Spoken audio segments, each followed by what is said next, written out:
You are a multi-faceted feminine goddess. Welcome back to the Blissfully Ambitious podcast.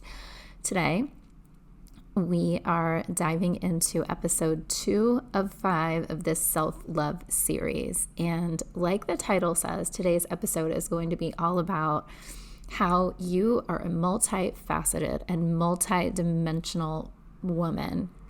What happens to a lot of us is we tend to fall into self-doubt when we try to pigeonhole ourselves or box ourselves into being a certain type of person or a certain personality or style or way of being. When we box ourselves in to a defined or to some sort of definition, we end up always feeling like we fall short, right? So this is what happens when you try and define yourself. This happened to me the other day when I was thinking about when people ask me what my favorite color is. Most people would think my favorite color is pink, and it is. I love pink. I'm obsessed with pink, but it has to be like a very specific, like muted, blushy pink that I just love. But I also love yellow, and I also love like amber, like almost like a burnt orange type of color. And I also love green and blue and lavender. Like there's some shades of purple I really love too. And it got me kind of stressed out recently. It was like a couple months ago when somebody was like, what's your favorite color? And it's hard because I can't just commit to one. And as I was thinking about this and thinking about women and thinking about business and branding and how we operate in this world, why are we trying to define ourselves? Like, why are we trying to put ourselves in a box or pigeonhole ourselves? And I see this happening all over, especially in business, right? Or especially in creative entrepreneurship or, on Instagram or different, ways where people are encouraging, especially women entrepreneurs. Like I know most of you guys listening to this episode probably are. You're fighting to define what's your niche or what's your style or what's your vibe or what's your aesthetic or what's your this or what's your that. And you are allowed to have many interests. You are allowed to be multi-dimensional and multifaceted. So in this episode, I am going to introduce to you a couple of different concepts and theories that can help support it. You guys know I love feminine energy, and I love being a woman, and I love being in my feminine, and I love feminine embodiment. And in 2020 and 2021, when I did a lot of my mythology and goddess research and studied everything about feminine energy and created my course, The Feminine Frequency, what I really learned about women is that they are multifaceted and multidimensional, and that's how it's meant to be. It's okay. What I see happening a lot is women are struggling with understanding what feminine energy is versus masculine energy. And so they kind of are going through life. And I see this with friends that I have or with clients and women in my community, that women will think they are operating in a masculine way. They're like thinking, I'm too much in my masculine because I am this. When in actuality, it's misinformation. It's not correct. Feminine energy is multifaceted. Feminine energy has so many different energies, I guess I should say. And so Carl Jung is one of the great psychologists of our lives. And he has this 7 feminine archetype sort of concept. So that's what I'm going to talk to you about today, because you guys know that I am highly supportive of leaning back and getting into your feminine energy, right? And it's a part of self-love to spend that time working on your inside, working on yourself, working on your beliefs about yourself. So one of the concepts I really want to switch for you today is that you do not have to be just one type of way. I don't want you fighting or resisting certain traits about yourself or anything that comes really naturally to you if you think that it's negative or it's too much in the masculine or it's too this. Here's what I would like you to consider. Feminine energy is really like this receiving mode. It's being in your full confidence, in fully embracing and embodying what self-love is, self-acceptance. It's really just being comfortable in your skin, comfortable being yourself, and really at peace with who you are, right? And not fighting or doing this inner dance of I can't be this way, or I need to be more of this way, or I need to be more of that way. There's just this this ease, this softness to it that I really want you to embody. And the masculine energy is more when you're overthinking or strategizing or fighting against or forcing, controlling, or manipulating. That is all the energy that I just want you to pull back from right now, because especially under this pretense, we're really learning to love ourselves better. That's what this episode is all about. That's what this podcast series is all about. I want you to fall in love with yourself, in love with your life, rebuild yourself from the inside out, and really embrace your feminine energy.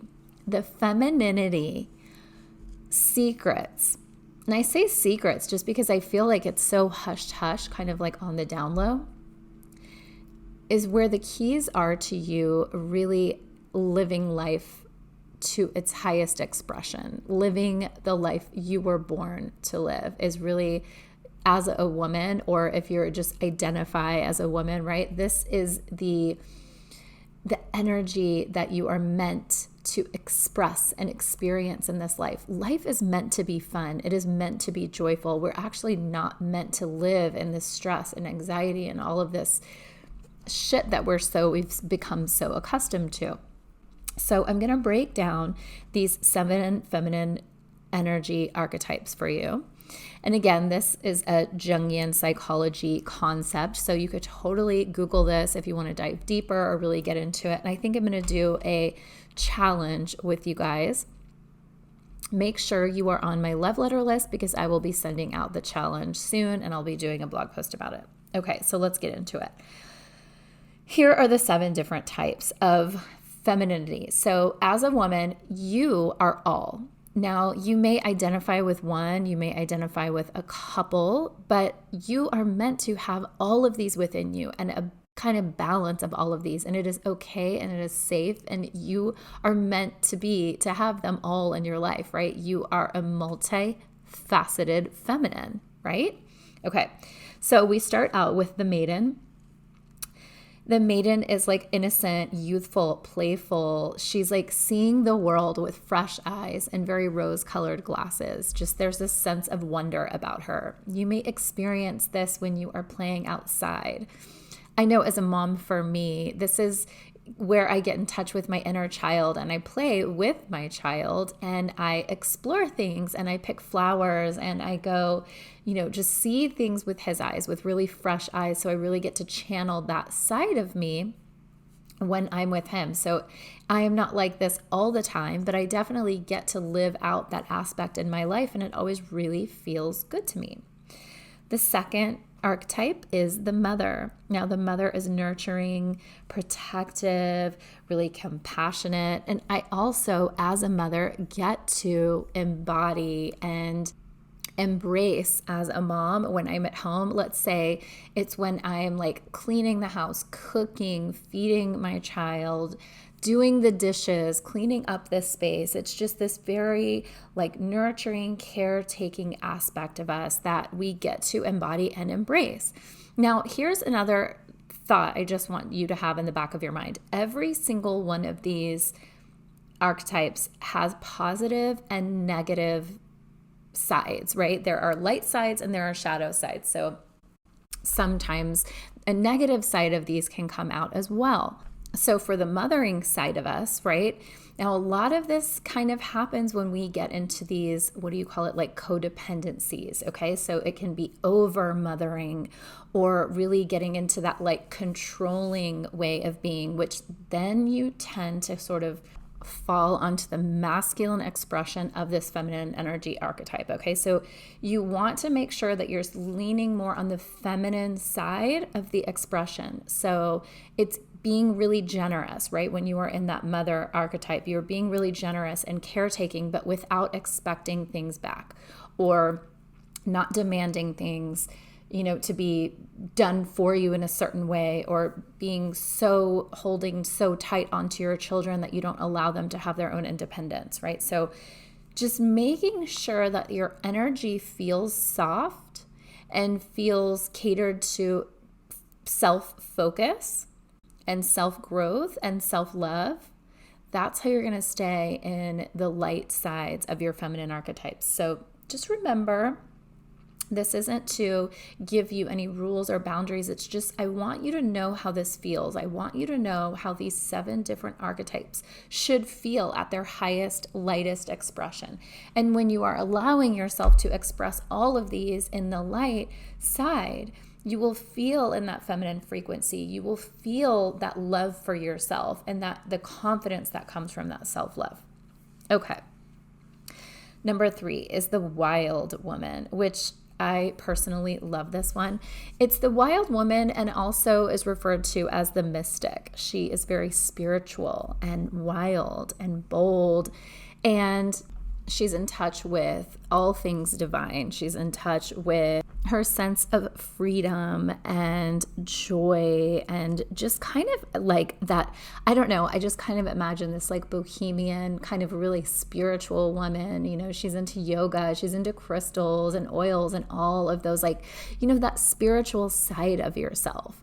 But, negatively, this can be expressed as such a cold detachment from reality and not really living with your feet planted on the ground. So again, all of us have like both sides, okay? So that is the mystic and the wild woman. Then you also have your inner lover. Now, the lover aspect of you is magnetic and passionate and sensual and alluring and a bit flirtatious and, seductive kind of. And we all have that aspect to us as well. And for women who feel like that is a dark shadow, this is where we can become blocked. A lot of women will say, they'll look at other women who express their inner seductive side and they sort of judge that. Now, these are times when you can sort of look and understand that every single woman has all of these 7 feminine energy archetypes within them. Whatever you judge in another, you may be lacking for and secretly longing for within yourself. So as you sort of get a better understanding of what these energy archetypes are, you can kind of see what's missing and maybe what's a little out of balance for why you not are fully embodying your feminine energy. And I find that a lot of women have complicated relationships with that lover side of themselves, with that being that seductress in a very natural and beautiful way. Okay, it's part of you.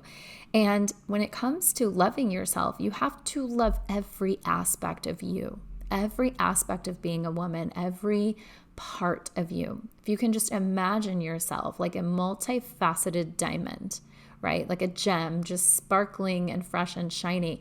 You have to have those different dimensions, those different facets of yourself to be really sparkly and bright. So just remember that. I want you to balance these out and fall in love with every single part of you. Okay. So number 5, the wise woman, or as some refer to as the sage. Intuitive, powerful, wise, just disciplined. I kind of always think of Oprah for some reason when I think of this woman. Just, experiences. She has grown. She has learned things. She's got wisdom to share. That's the part of you that knows. But then, that negative side can be a know-it-all or trying to impress that upon other people too much. So you want to keep it in balance, but really understanding that you have that side within you. And the inner peace really comes from, the wise woman archetype of us. So really cultivating that and doing a lot of that personal self-development is where the wise woman is, where she really shines. And then number 6, we have the huntress. The huntress is really hardworking, ambitious. She's independent, courageous. She's very competent. She can handle her own. She is kind of like your inner boss babe, right? She is ambitious, she's focused, she is doing things. And kind of in an unbothered way, like she's just going for it. So you can think of this as like your inner boss. And again, we all need all of these aspects of ourselves. But when women rely too much on the huntress, what happens is you can burn out, right? So when we are too much in that like overworking, ambition, focus, go-getting, and you're not balancing it out with your other feminine energies, there can be a bit of an imbalance, right? So that's why it's important that we understand all 7. Now, again, I am going to be doing a blog post on this and sending out an email inviting you to a little challenge, a little feminine archetype challenge that I'm putting together to kind of help you embrace the energetic frequencies of each archetype. So be sure you stay tuned for that. Okay, so the huntress. After the huntress comes the queen. So this is number 7. And I feel like the queen is like the crown on top. You know, you can kind of look at this aspect of you that really wants to be the wife, that wants to be a wife and wants to support the masculine in his active role. Now, here is the cool thing about queens. The queen upholds the sanctity and integrity of marriage as an institution in contemporary society, but it does not mean subservient and serving the man. No. It is actually being loyal and committed and having emotional resilience in this very magical way that supports a man to reach his divine potential. When you become your inner queen and when you have activated this side of you, better than any other archetype or aspect of yourself, you become sort of that like material. You become like wife material. It is feminine power for conscious leadership, right? Women are capable of leading a balanced feminine and masculine divine energy partnership in a way that sustains life, creativity, and actually conservation.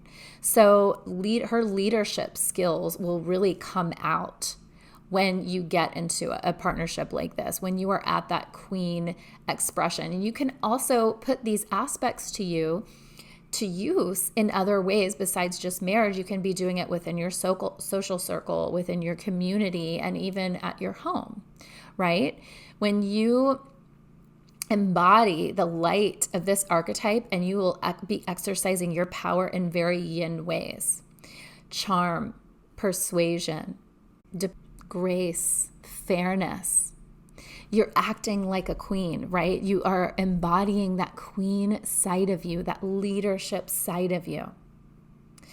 Many of the world's like best feminine leaders we've ever seen, like I like to say Beyonce. I feel like she is a really good embodiment of like the queen divine feminine energy, right?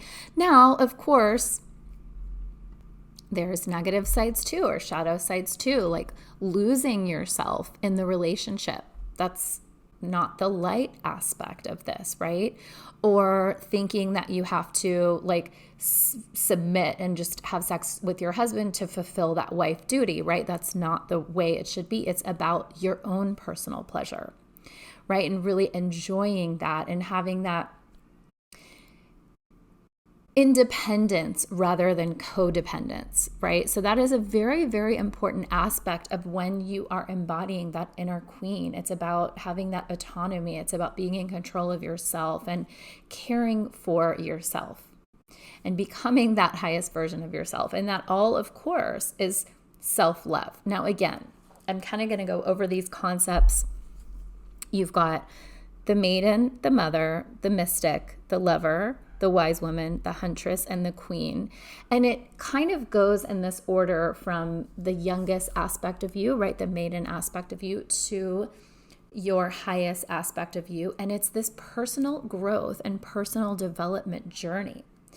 I'm going to be exploring this deeper inside of the Manifest Bliss membership. So don't forget, on this Thursday, we are going to have a full moon in Libra call. We're going to be talking about how Venus is the ruler of Libra, and Venus is actually activated this year in 2022 because we have a North Node in Taurus. Here comes all the little astrological things.